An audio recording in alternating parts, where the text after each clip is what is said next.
Assalamualaikum warahmatullahi wabarakatuh. Bismillahirrahmanirrahim. Pada kesempatan kali ini kita akan belajar mengenai pengurusan jenazah dan hikmahnya. Pastinya seringkali kita mendapati keluarga kita, kerabat, ataupun tetangga kita meninggal dunia. Maka apa saja yang harus kita lakukan? Proses-proses apa saja dalam pengurusan jenazah? Di sini kita akan bahas mengenai pengurusan jenazah tersebut. Sebelumnya kita akan simak berapa kompetensi dasar dan tujuan pembelajaran. Yaitu kompetensi dasar kita adalah memperagakan tata cara penyelenggaraan jenazah dengan tujuan pembelajaran, menjelaskan kewajiban umat Islam terhadap orang-orang yang meninggal. Kedua, menjelaskan tata cara memandikan jenazah. Ketiga, menjelaskan tata cara mengkafani jenazah. Keempat, menjelaskan tata cara mensolati jenazah. Yang kelima, menjelaskan tata cara menguburkan jenazah. Ada peta konsep di sini mengenai pengurusan jenazah. Maka proses apa sajakah yang kita lakukan? Proses apa sajakah dalam pengurusan jenazah tersebut? Yang pertama adalah memandikan jenazah. Yang kedua, mengkafani, mensolatkan, kemudian menguburkan. Maksudnya memandikan jenazah di sini yaitu membersihkan dan mensucikan tubuh mayat dari segala kotoran dan najis yang melekat di badannya. Selanjutnya, mengkafani yaitu membungkus seluruh tubuh dengan kain berwarna putih ya, dan harus dilakukan dengan sebaik mungkin. Kemudian mensolatkan yaitu mendoakan dan memohonkan ampun serta limpahan rahmat kepada Allah Subhanahu wa Ta'ala bagi yang telah meninggal dunia. Yang keempat yaitu menguburkan jenazah. Artinya menyemayamkan jenazah di liang lahat sebagai tempat terakhir kehidupan dunia untuk menuju kehidupan akhirat. Proses pengurusan jenazah di sini kita sebagai umat muslim hukumnya adalah fardu kifayah. Hukumnya adalah fardu kifayah. Apa yang dimaksud dengan fardu kifayah? Adalah di mana pada suatu daerah terdapat orang muslim yang meninggal. Maka orang Islam di daerah tersebut wajib mengurus jenazahnya. Itu yang dinamakan dengan fardu kifayah. Di sini ada cuplikan Quran surat Al-Imran ayat 125 yang menerangkan tentang kematian. Tiap-tiap yang berjiwa akan merasakan mati, dan sesungguhnya pada hari kiamat sajalah disempurnakan pahalamu. Barang siapa dijauhkan dari neraka dan dimasukkan ke dalam surga, maka sungguh ia telah beruntung. Kehidupan dunia itu tidak lain hanyalah kesenangan yang memperdayakan. Kemudian mengenai kewajiban mengurus jenazah. Kewajiban mengurus jenazah di sini yang pertama adalah ketika sakaratul maut, yaitu ketika manusia akan mengalami kematian.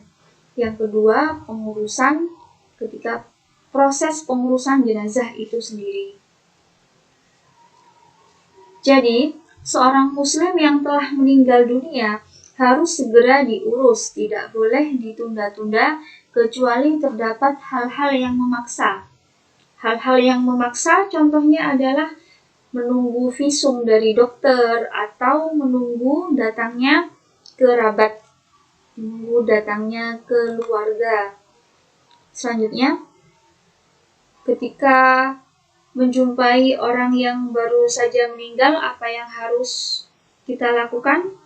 Yang pertama, apabila mata masih terbuka, pejamkan matanya dengan mengurut pelupuk mata pelan-pelan.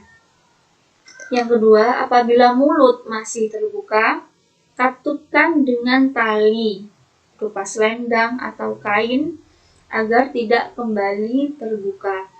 Yang ketiga, tutuplah seluruh tubuh jenazah dengan kain sebagai penghormatan.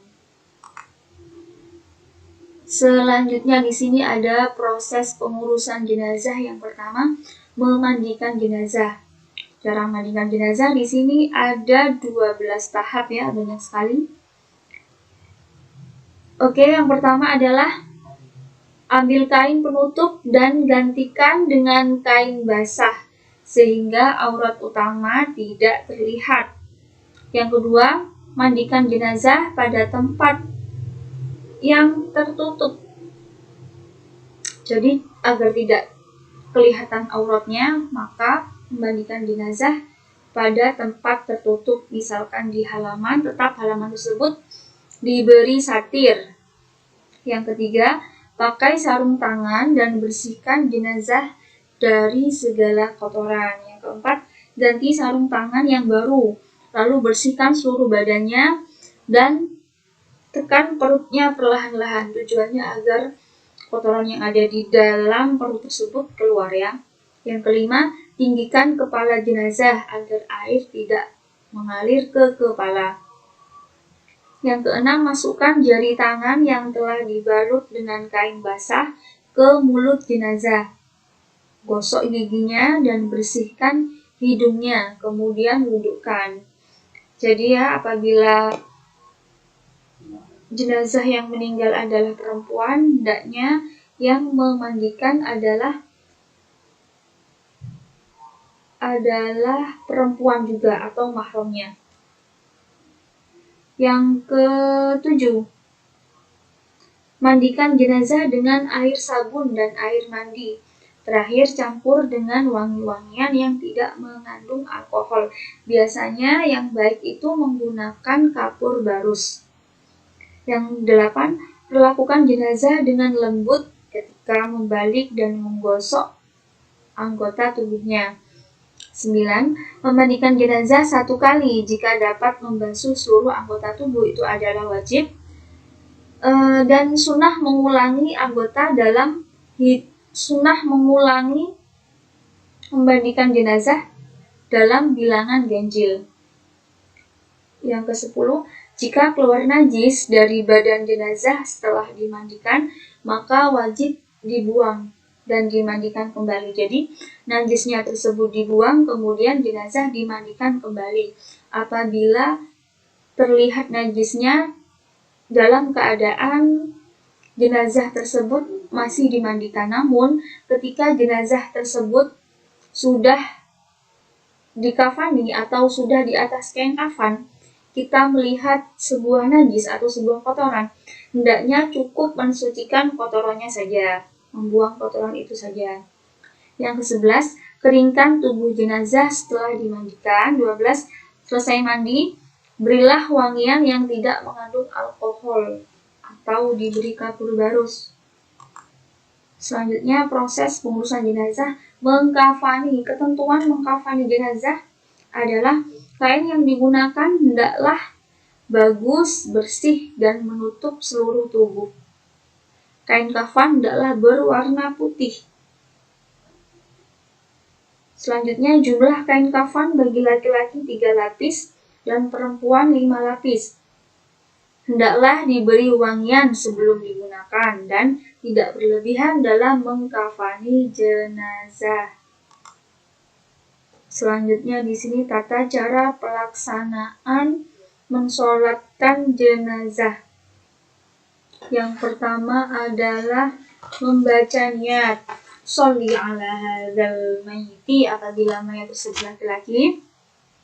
Sholli ala hadzal mayyitati apabila mayatnya perempuan. Arba'at takbiratin fardhul kifayati lillahi ta'ala.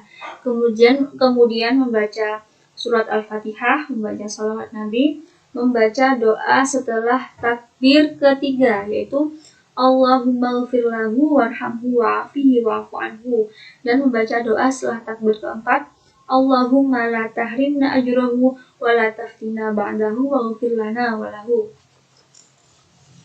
Selanjutnya adalah proses menguburkan jenazah. Itu juga sangat banyak sekali ya.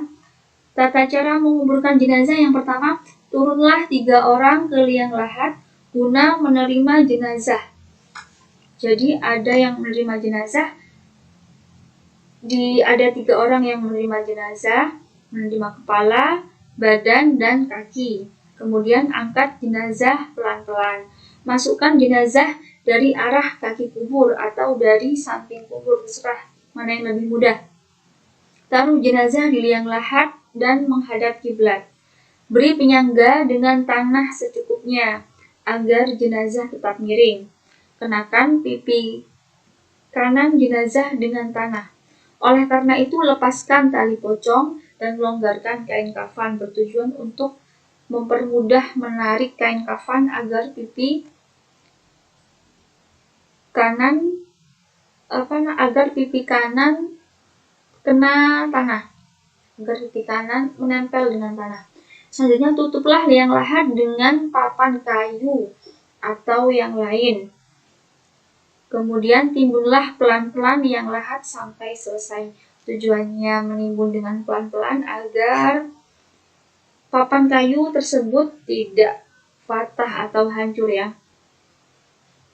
Selanjutnya, berilah tanda dari kayu atau batu, membedakan bahwa itu suatu makam dan bukan makam.